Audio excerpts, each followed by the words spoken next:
Ma première question, ce serait de savoir si, avant François Ozon fasse appel à toi pour ce rôle, si tu avais tout simplement lu le livre de Camus. Déjà, avant toute chose, je m'excuse, François s'excuse de ne pas pouvoir être là, parce qu'il est malade, il devait être présent, mais il ne l'est pas. Toutes les questions de mise en scène, je vais essayer d'y répondre du mieux que je peux, mais bon, ça aura forcément des limites par rapport à lui. Ouais, j'avais lu le bouquin très jeune. J'étais retourné plein de fois quand même vers Camus, parce que je pense qu'il y a plein de choses sur l'humanisme, l'existentialisme. Il y a plein de réponses qui sont là et qui sont bonnes à accueillir pour aujourd'hui. Et voilà, après je l'ai lu quand même 55 fois minimum pendant la préparation, quoi. Donc j'ai plus un souvenir maintenant que d'il y a 15 ans à l'école. Et quand François a fait appel pour ce projet, tu as hésité ou parce que c'est pas un rôle très facile non plus, hein. En fait, on avait un autre film avec François qui ne s'est pas fait pour des raisons économiques et qui parlait déjà d'un jeune mec qui était un truc très fun, d'un mec qui veut se suicider, enclin à fuir la société. Donc forcément, bon, voilà. Et pendant 2 mois, j'avais commencé à toucher un peu à cette dépression un peu nerveuse qu'il m'a fallu atteindre. Et quand il me dit, j'ai relu L'étranger, ça a peut-être du sens aussi de faire ça, de rentrer encore plus dans l'individu, de raconter moins une histoire, mais être plus dans la tête d'un jeune garçon. Bah oui, parce que tu avais déjà travaillé avec François sur été 85, ça avait été tourné dans le coin d'ailleurs, au Tréport. Hein. Tréport, je crois, ouais, juste à côté.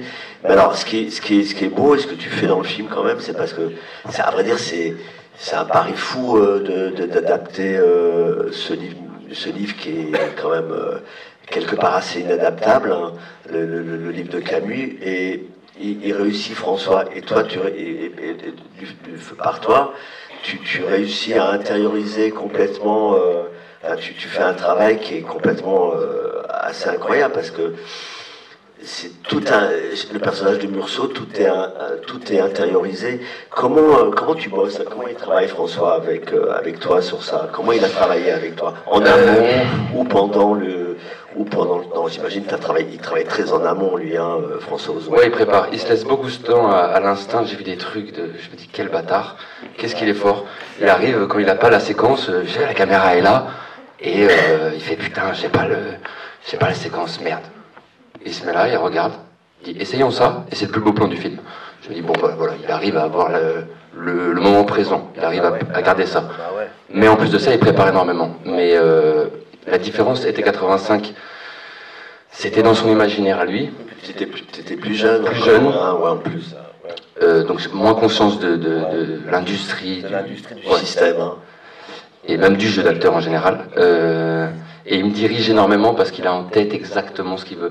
Alors que là, il me dit, il sait pas c'est qui l'étranger, on ne sait toujours pas qui c'est. Il a la volonté de faire un film de recherche. Il se demande ce que ça fait d'avoir le texte de Camus et d'en faire un film où il n'y a pas de voix off, où on reste avec ce jeune garçon et on laisse la chose se faire ou ne pas se faire, ça dépend pour les gens. Et c'est la grande force du film parce qu'il n'y a pas de voix off. Deux, non. Il y en a très très peu. Et il n'est pas tombé dans le piège de la voix off en définitive qu'aurait pu. On l'a même pas essayé. Voilà. Mais alors vous avez tourné alors au Maroc, c'est ça?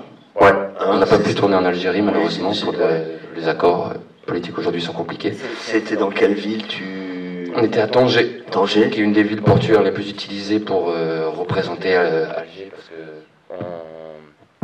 en 2 secondes, le noir et blanc évidemment aide beaucoup à vieillir encore plus, mais en 2 secondes on touche à l'époque. C'est remarquable le travail sur la photographie et la reconstitution qui fait pas tape à l'œil. On est complètement projeté dans. Je suis complètement dans d'accord cette avec époque. toi. Il a une économie, je trouve, une économie sur la déco. Enfin, il y a quelque chose qui est très sobre, à vrai dire, dans ce film, parce que il y a une espèce d'épure, hein, tout le temps dans le film, hein, sur la déco, parce que reconstituer l'Algérie du début des années 40, quand même, faut y aller quand même, hein, d'une certaine manière, la Casbah, et tout ça, et lui, il réussit quand même à faire quelque chose de très fort. Non, là, il y a un projet de cinéma qui est quand même... De toute façon, Ozon, enfin, bon, il n'est pas là, mais nous, on en parle à sa place, mais c'est peut-être un de nos plus grands réalisateurs, hein, quelque part, et parce qu'il peut passer d'un projet à un autre, il a une vision des choses assez forte, et il embarque, j'imagine, toi, tous les comédiens qui sont dans le film, ils vous embarquent dans... Oui, il est assez... c'est impressionnant, il est assez chef d'équipe. Et je pense quand même que les grandes personnes... Je me souviens d'une discussion où j'avais rencontré Dujardin, et je m'étais dit, putain, je vais lui poser quand même la question, qu'est-ce que ça fait de bosser avec DiCaprio? Et le premier truc qu'il me dit, c'est, le mec embarque tout le monde. Et on fait tous le même film, et on fait tous en sorte de faire la plus belle chose possible, parce que sinon autant faire autre chose.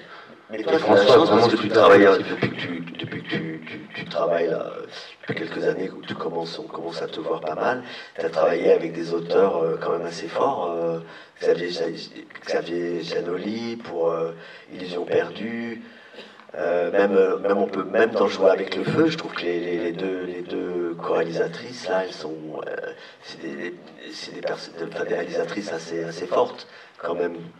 Ouais, tu veux que je te dise un truc dessus? Ouais. Je sais pas quoi. Bah, moi, je suis très heureux. C'est le cinéma que je voulais faire. Donc, je suis plus qu'heureux parce qu'au final, ce ne sont pas les acteurs évidemment qui choisissent les films. Ce sont les metteurs en scène qui peignent pour nous nos costumes. Et nous, parmi tous les costumes, on choisit lequel on veut. Mais je suis plus qu'heureux que François pense à moi pour faire L'étranger, que Xavier pense à moi pour Les Illusions perdues, ou que les Sœurs Coulin m'appellent pour jouer un facho dont il faut donner une humanité. C'est pas évident, hein. Ouais. Pas évident. Tout d'abord, bravo pour la performance. Et aussi, du coup, est-ce qu'il y a eu une difficulté, justement, pour le jeu, entre la froideur que le personnage a tout le long du film et l'énergie plus vive qu'il a eu justement pour cette scène de fin avec le prêtre? Est-ce qu'il y a eu quelque chose de pouvoir rester quand même dans le personnage qui va être tout le long du film très froid, et pour cette scène-là justement être un peu plus énergique? Est-ce qu'il y a une complexité à le jouer, ça? Déjà, ce sont deux tournages différents, parce que la scène de fin, ça a été la première journée de tournage avec le prêtre. On a commencé par là. Moi, je sortais du théâtre où j'avais fait un monologue de 1h30 qui envoyait pas mal aussi en termes d'énergie et de violence. Donc j'ai évidemment utilisé ça comme une sorte de trampoline, quoi, pour me lancer. Et c'est après coup qu'on a tissé le lien de qui est Meursault. Je l'avais commencé à préparer, mais honnêtement, on a fait c'est l'opposé le tournage, dans le sens où tout le film, il n'y a pas eu de direction d'acteur. Je me suis pas, j'ai pas joué beaucoup. François, il m'avait envoyé des notes pour un cinématographe de Bresson qui différencie le modèle de l'acteur. L'acteur va jouer, le modèle va vivre.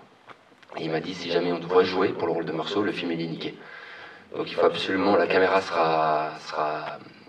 va rejeter l'acteur. Il faut qu'il y ait un humain. Donc ça m'a pris plus de temps, ça m'a pris 4 mois pour essayer je crois que l'être humain est fait de toutes les émotions, et pas les doser pour me dire, voilà, moi j'ai beaucoup de joie, je suis extraverti, j'aime la fête, machin, ça, on descend. Et les côtés dépressifs que je peux avoir quand je vois pas de gens au bout de 4-5 jours, je vais enfermer, je me suis dit, il faut que je sois exactement comme ça, tout le temps, avec des gens. La scène du prêtre, on l'a fait 15 fois, et 15 fois j'ai joué 15 trucs différents. J'ai dit, je te donne tout, on met dans la corbeille, et tu verras au montage. Donc il y en a une en pleurant, une en rigolant, une en murmurant, une en regardant Passo Narlo, une en hurlant, vraiment il y a tout, et comme ça je me suis dit, il pourra faire ça tambouille au montage. Et ce qui était cool, c'est qu'on avait une belle relation. Du coup, il m'a laissé aller au montage avec le monteur, Clément. Et je suis resté 2 heures dans la salle à travailler la scène de fin, quoi. Donc c'est cool. Oui, ma question était de savoir si la dernière scène où on voyait la tente de Moussa était un clin d'œil à Kamal Daoud, contre-enquête. Là, pareil, je parlais pour François. Évidemment que oui. Évidemment qu'il l'a lu. Moi, je ne l'ai pas lu parce que je vais le lire une fois que le film sera sorti. Comme je n'avais pas lu, par exemple, le bouquin Pour jouer avec le feu, je ne lis que ce qui est dans le prisme des yeux de mon personnage. Je trouve ça très bien qu'il y ait eu cette proposition de Kamel Daoud. Ça ne me servait pas à moi. François, lui, l'a lu, il a beaucoup aimé. Je crois qu'il y a un film qui va se faire.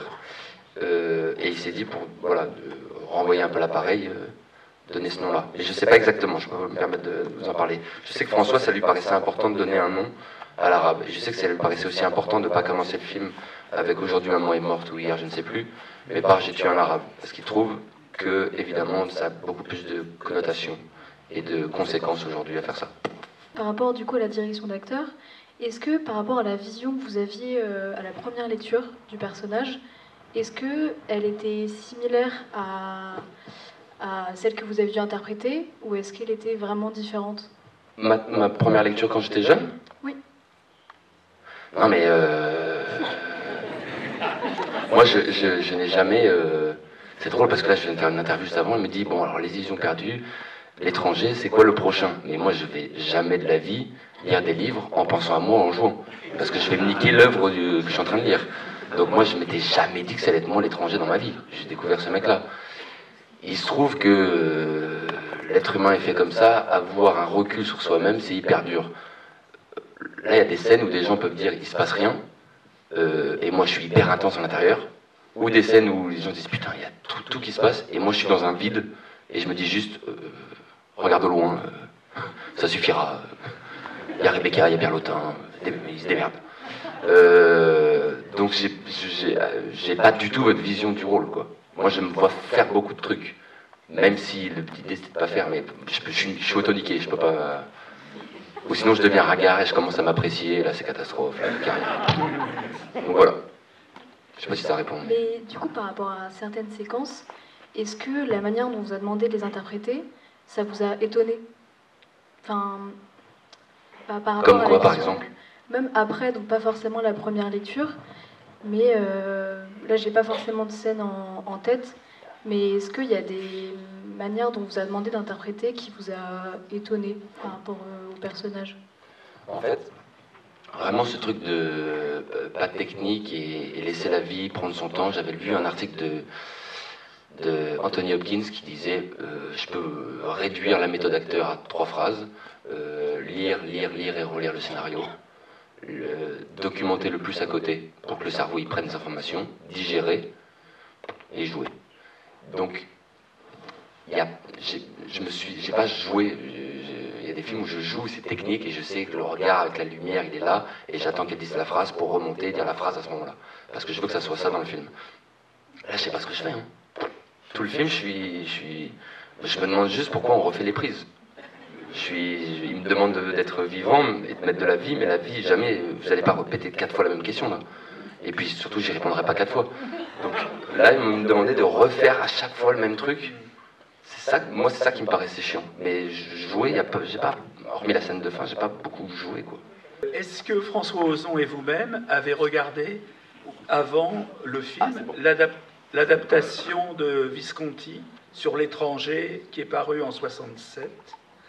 Et ma deuxième question, ça concerne les passages du film où, de temps en temps, soit vous rêvez, je pense à l'échafaud avec votre mère, soit on vous voit déjà en prison.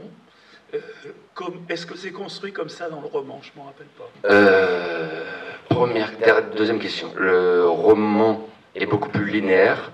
François s'est permis de mettre 3 flashbacks, même s'il y a quand même cette idée, il voulait vraiment 2 parties. Comme c'est dans le roman. La première partie de description de l'être humain qu'est l'étranger, description de l'absurde, en fait c'est tellement subtil l'étranger, rien que le titre, personne dit qu'il est étranger. On est étranger parce que les autres le disent, donc c'est déjà le regard d'une société sur cet homme-là. Et je crois que Camus s'amuse à prendre cet homme-là, à qui on demande de justifier tout, et le mettre dans les pires discussions, les pires situations possibles, c'est-à-dire un meurtre, la demande de remords, le procès, la demande de justification, d'explication, l'emprisonnement, la condamnation à une peine de mort. Et malgré tout ça, il dit « je crois que j'ai été heureux et je le suis encore ». Et je me dis c'est intéressant parce que, évidemment que c'est un criminel, il a tué. Mais ce qui est intéressant à les prendre chez lui, moi ce que j'aime bien, et surtout pour notre jeune génération, ce qui m'aurait plu à voir, moi, c'est ça, c'est de se dire, c'est quand même sympa dans la vie de se dire, je suis honnête avec moi-même. Il n'y a pas de volonté de plaire à qui que ce soit ou une société parce que c'est plus facile de vivre comme ça. Je m'écarte de ouf là sur la question, je crois. Ça part en conférence, le bordel. Et la première question, c'était quoi? Et Visconti, ouais, très raté. Vous avez vu le film Visconti? Ouais, pas bien parce qu'ils sont... C'est dommage parce que c'est quand même un monstre du cinéma, Visconti, mais je crois que la femme de Camus, un peu chiante pour l'adaptation, c'est justement adapter, c'est trahir, mais là il a rien pu trahir. Là où la petite fille de Camus à qui nous on a eu affaire était beaucoup plus ouverte d'esprit. Et deuxième chose, il a fait je crois un miscasting, c'est que prendre Mastroianni qui est peut-être le meilleur pour fumer une cigarette, prendre une femme dans ses bras, descendre des escaliers, ce qui se passe. Hein. Malgré tout, la dépression nerveuse et mentale, c'est moins son délire à Mastroianni. Donc, je crois qu'il a laissé une lettre Visconti en disant que son choix c'était Delon, Alain Delon dans les années, ouais, je l'ai plus, pendant le Samouraï quoi, et que Delon lui avait mis un plan très tard en production, et donc il a demandé à Mastroianni de récupérer le rôle, qui est une moins bonne idée, je pense. Alors que Mastroianni est un acteur évidemment hors norme, mais pour ce rôle-là, peut-être que Delon aurait eu un danger, une introspection peut-être plus intéressante, je pense. Le film est vraiment impressionnant, même s'il a été tourné au Maroc, on sent l'atmosphère propre à l'Algérie, à travers les plans, c'est fou. Même certains moments comme l'appel à la prière. Vous êtes algérien? Oui, enfin d'origine. D'origine, ouais. Donc, Okay. quand on va là-bas, même quand il y a l'appel à la prière tôt le matin, le moment de réflexion du personnage était vraiment très intéressant. Et au-delà de ça, je voulais vous demander une chose, vu qu'il y a eu plusieurs influences, entre guillemets, ou bien clin d'œil, j'ai vu ce côté-là de Godard. De quoi? Oui, vous touchez au bout d'un moment les lèvres comme ça après la cigarette. Ça vient d'un bout de souffle, ça, de Godard? Ah, peut-être. Non, mais non, mais du coup, c'est Ozon qui devait répondre à cette question, mais c'est pas grave. Il y avait aussi des points. Ah non, ça, je sais la réponse de François, il va dire oui, mais c'est faux. Non, on n'a pas parlé de Bébel ou de bout de souffle. Pas du tout. Non, moi j'adore Belmondo, donc possiblement, il est venu dans mon inconscient prendre des trucs. Mais je vois même pas ce que c'est ce truc. Enfin, je vois dans un bout de souffle, mais je le vois même pas dans le film. À quel moment c'est? Cyber qui le fait, en fait, c'est bon. C'est un moment dans le film où... Ah, à bout de souffle, je vois très bien. Moi, je vois pas quand je le fais. Si, vous le faites juste après la cigarette, vous passez les lèvres comme ça. Et parce que la caméra est tellement proche, je me dis, il faut faire un truc, vas-y. Quand il est sur le balcon, mais c'est pas grave. Ok. Ouais, et puis aussi un autre point aussi d'influence, c'est la bataille d'Algérie. La bataille d'Alger, pardon. Voilà. À la Biennale, exactement. Et on le voit là où il s'écharpe, en fait, pour la question de la sœur. En fait, c'est une RX qui tourne et en fait, ça fait complètement un clin d'œil du coup à la bataille d'Alger, puisqu'on voit Bobby Lapointe qui se bat au bout d'un moment contre un Français. Et puis, ouais, c'est chaud. Et puis, du coup, on a l'impression qu'on repique. C'est-à-dire partout dans le film, il y a plein d'éléments comme ça. Et il y a de l'inspiration de ces films d'époque, en fait. Donc, ouais. Ouais, je voulais savoir. Du Non, il m'en a jamais parlé. Et moi, j'ai pas vu le film. Je vais le voir. Redis-moi. La bataille d'Alger. La bataille d'Alger. Ah, j'ai rapport. Ok. Très bon film. Voilà. Mais non, il m'en a pas parlé. D'accord. Je sais qu'il voulait remonter le rôle féminin, que le rôle de Rebecca Marder, il le trouvait très insignifiant dans le livre et assez violent, et le rôle de la sœur n'existe même quasiment pas. Et les faire se rencontrer pour qu'il y ait deux mondes féminins qui se rencontrent. Je sais que c'était une vraie volonté d'humaniser aussi, parce que finalement, un qui tape son klebs, l'autre qui tape sa femme, lui il répond pas quand il demande je t'aime. C'est un peu chaud. Les mecs à l'époque c'était chaud, je crois. Il y a des personnages détestables. Mais c'est une caricature aussi, mais j'avoue que un peu, ouais. Les hommes sont vraiment détestables dans le film. Ouais. Les juges aussi, ils ont l'air véreux et tout. Tout le monde a l'air cata dans le... En tout cas, champion, je vous ai détesté. Ouais, top. Petite question technique, dans la préparation du rôle, puisqu'on vous a entendu dire que vous avez peu joué, est-ce que dans la préparation du rôle, en sachant que le film allait être tourné en noir et blanc, ça change quelque chose pour vous avec le rapport à la caméra? Ouais, non pas le cadre, non pas le montage noir et blanc, mais la lumière. La lumière que je trouve belle dans le film, qui va aller chercher le soleil, elle n'est pas contrairement à ce qu'on a tout le temps dans les films en couleur, elle n'est pas diffuse. Souvent, on met des grands trucs pour pouvoir que la peau soit plus lisse, machin et tout.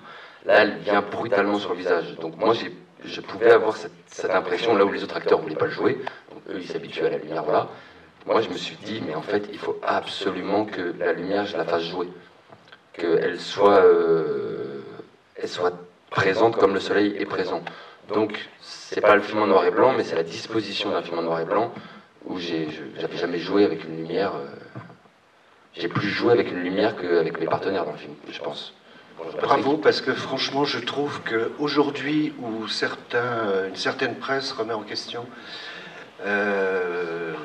les sentiments racistes d'Albert Camus, il y a un bouquin qui a été écrit, qui est absolument odieux, sur le personnage de Meursault, où on reproche à Albert Camus d'avoir pas cité dans le livre le nom de la personne assassinée, ce qui est vraiment ridicule, c'est pas le sujet du film. Et politiquement, je trouve que ce film est extraordinaire, en ce sens qu'il va réhabiliter, il ne faut pas oublier que Camus était anarchiste convaincu, enfin pas convaincu, mais en tout cas de sensibilité anarchiste. Et là, on retrouve exactement les vraies questions qui sont d'abord contre la peine de mort. Le personnage, le drame, en fin de compte, du film, et dans le livre, c'est exactement la même chose. Il explique la personnalité du personnage, mais pas de façon politique. Je trouve qu'ici, il y a une dimension absolument extraordinaire. On retrouve vraiment le langage d'Albert Camus. Je ne sais pas si vous êtes d'accord avec moi, mais en tout cas, à son engagement politique. Et je trouve que c'est la première fois que je revois une évocation d'un livre de Camus dans ce sens-là, dans le sens de la pensée de l'auteur. François, là-dessus, je vais laisser à François, par ton absence, là-dessus, la politique. Moi, je suis allé chez Camus et je suis d'accord avec vous pour les mots. Je trouve que les mots, on les sent à l'image. Je suis allé plus lire des choses comme l'envers et l'endroit. Évidemment, le mythe de Sisyphe.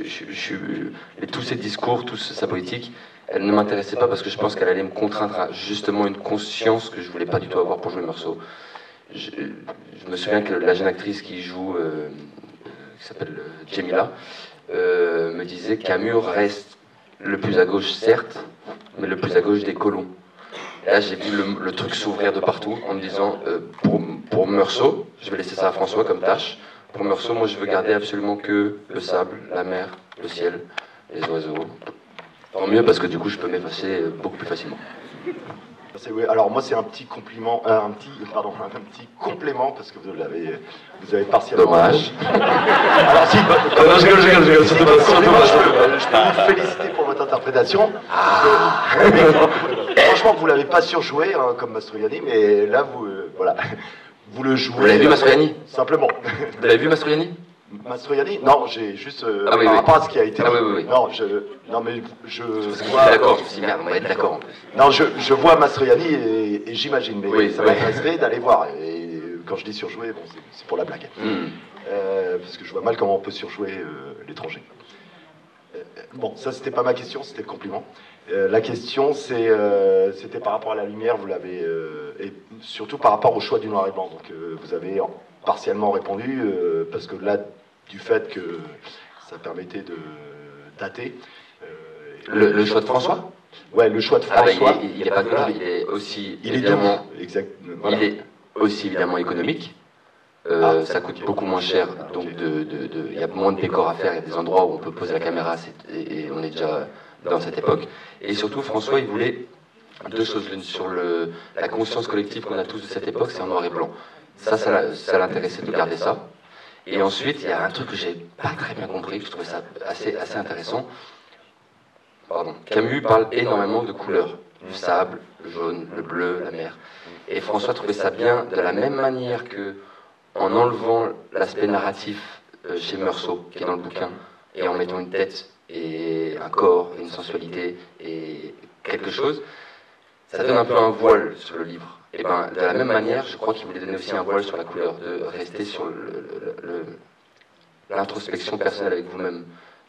Si vous voulez, la couleur que Camus a si bien écrite, elle est dans le bouquin. Pour l'étude de François Ozon, de l'étranger, sur ce jeune garçon et comprendre comment il vit, je crois que je suis assez d'accord avec lui, les couleurs auraient pu rendre peut-être quelque chose de plus extérieur. Alors que là, la plongée, elle est peut-être plus facile. J'avais une question justement par rapport à ce dialogue avec la lumière qui est assez particulier, je trouve, entre l'acteur et justement ce travail de lumière, d'image. Est-ce que ça vous a aidé dans ce dialogue avec la lumière, avec les techniciens, à vous immerger dans le personnage? Est-ce que par rapport à la préparation en amont, est-ce que vous êtes préparé avec cette lumière justement qui est vraiment présente ou pas du tout? En essai caméra, je l'ai demandé au chef-op s'il avait l'intention de diffuser ou non. Et quand il m'a dit non, je me suis dit, je prends ça comme solution. Et s'il m'avait dit oui, j'aurais trouvé autre chose. Mais là, je me suis dit, oh putain, yes. Oh, ça va être mieux. Ça va m'enlever 30%. Dès que je sais pas trop quoi jouer, il y aura la lumière. Je me demandais juste combien de cigarettes vous aviez fumé pendant C'est pas mal aussi comme question. C'est pas mal. Ouais. Non, mais c'est même vachement bien. Déjà, j'adore fumer. C'est vraiment une passion. Heureusement. Et je sais pas une quantité. Hein. Mais je les adorais toutes, quoi. À chaque fois, j'y retournais avec plaisir. Par rapport à des spectateurs non francophones qui ont vu le film et qui n'ont pas ce rapport à l'œuvre, ils l'ont vu comme une œuvre de fiction indépendamment de l'œuvre littéraire. Est-ce que vous pouvez nous raconter le retour qu'ils ont fait par rapport à ça et donc du coup le regard qu'ils ont fait par rapport à votre travail à vous, en oubliant un petit peu la célébrité de l'œuvre littéraire? On est quand même à Venise, à la Mostra de Venise. C'est un festival qui est quand même assez cultivé. Donc tous les journalistes qui étaient venus de différents pays du monde, qui ont fait de la presse dessus, parlent évidemment du bouquin. Donc L'étranger, je crois, est le 3e bouquin le plus vendu francophone vendu au monde. Donc le livre n'a jamais, enfin le film n'a jamais quitté le livre, même dans la promo internationale. Je voulais savoir si tu avais des conseils à donner à des jeunes acteurs et actrices. Le théâtre, c'est des heures et des heures et des heures et des heures à répéter, et même développer la passion, la curiosité. Franchement, il y a trop de trucs différents. Moi, c'est sûr et certain que si le cours est à 9h, je suis réveillé à 5h du matin, parce que j'arrive pas à 8h30, la tête encore un peu dans le cul, pour jouer une scène où je dois dire à ma mère, je sais pas quoi, qui devrait se passer à 20h dans la vraie vie. Il y aura 5 heures de vie avant pour que j'arrive en pleine forme. Il y a ça, il y a évidemment aller dans les festivals où il y a des courts-métrages, parce que ces courts-métrages sont souvent produits, même directeur casting, par des gens qui, dans 10 ans, font des plus gros films, donc être déjà un peu dans ces réseaux-là, de petits courts-métrages, des trucs régionaux. Et ouais, je suis persuadé qu'en répétant Qu'est-ce donc avez-vous, laissez-moi je vous prie 10 000 fois, c'est plus facile à dire passe-moi le sel au cinéma. Donc en tout cas, le théâtre c'est sûr et certain. Et plus que les autres. Dès qu'il y en a un qui fait plus, il faut aller encore plus.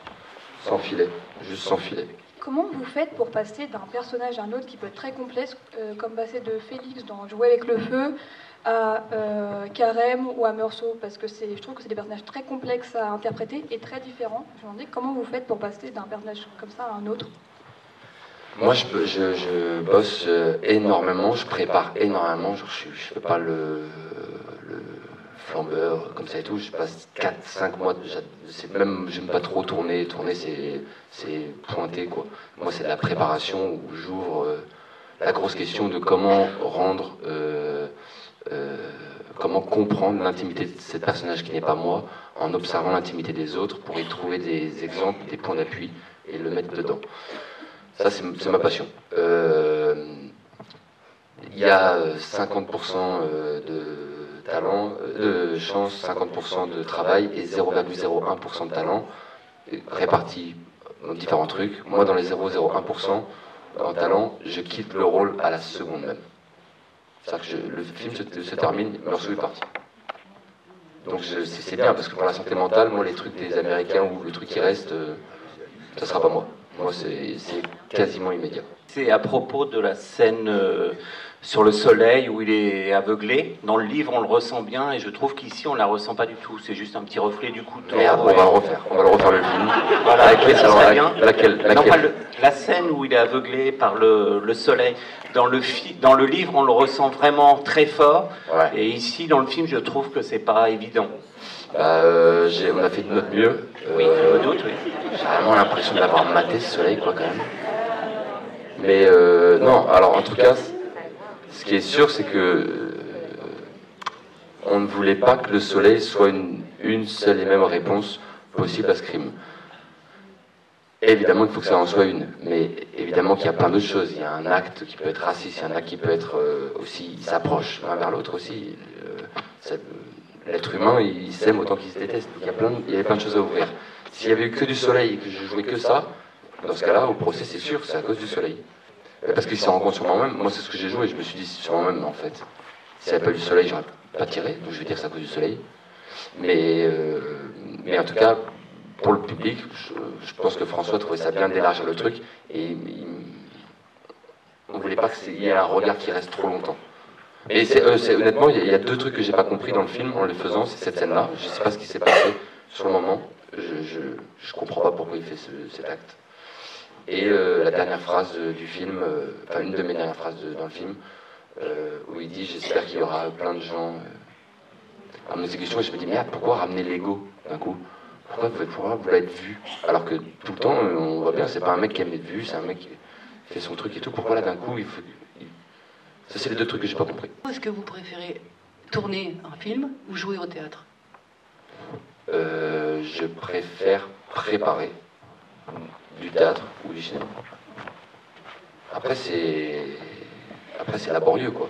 Après, il faut figer. Faut mettre... Une douleur, ça passe, un film, non. Donc ça, c'est hyper chiant.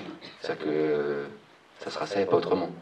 Donc dans ce cas, le théâtre me parle le plus, parce que j'ai une quête, tout seul dans ma tête, que je vais aller chercher de date en date. Au cinéma, quand j'ai la scène, elle est jouée, quoi. Même si je demande de la refaire, on la refait une deuxième fois. Un autre jour où je suis un peu mieux, où je suis dans un état plus proche, bon voilà. J'ai une petite chance de plus, mais ça reste quand même figé à vie. Et ça, c'est un truc quand même violent pour un acteur.